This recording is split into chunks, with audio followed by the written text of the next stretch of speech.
8 бездомни лица може да преноќуваат во прифатниот центар во Струмица.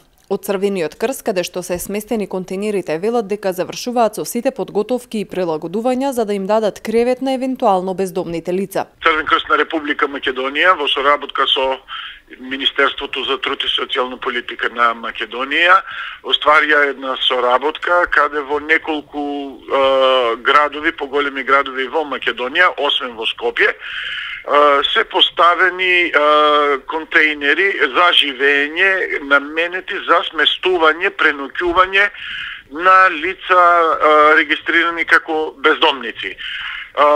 Во моментот Црвен крст Струмица уште при добивањето на овие контейнери за сместување на лица бездомници ги спроведе сите мерки потребни да се стават во функција. Значи веќе од 10 декември нашите два контейнери во кои што вкупно може да бидат сместени 8 лица се опремени со потребната опрема, значи кревети, душеци, вреки за спиење, кебиња, значи спремни сме за прифат на ноќевање на евентуално регистрирани бездомници во нашата средина.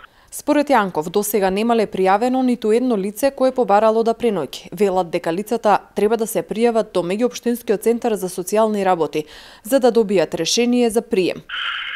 Целата активност ја спроведуваме во соработка со меѓуопштинскиот центар за социјална работа Струмица, каде што по нивна дојава или одредено решение, кое што тие ќе го донесат дека одредено лице е бездомник, сме спремни да ги прифатиме за ноќевање во овие ладни денови. Така, спомнавте дека потребно и решение од меѓуопштинскиот центар за социјални работи. Колку брза ќе биде таа процедура од моментот на пријавување на лице до издавање потврда дека навистина на тоа лице му е неопходна помош?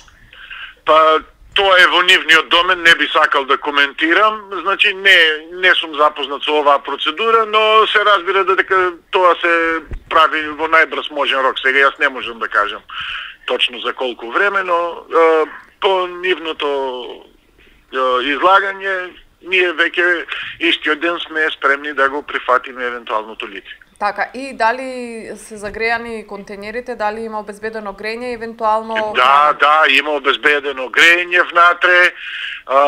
Грењето е на електрична енергија, имаме обезбедено грење, имаме обезбедено и оброк, утрински оброк на лицето кое што би било прифатено за преспивање.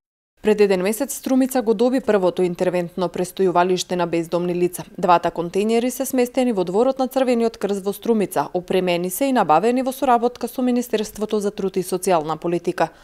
Ова министерство отвори уште два интервентни центри во Битола и во Струга, а ги прошири и постоечките капацитети во центарот Момин Поток во Скопје. Во овие центри бездомните лица ќе може да ја поминат ноќта на топло и безбедно место, да добијат оброк и психолошка и медицинска поддршка, изјави тогаш министерката Мила Царовска.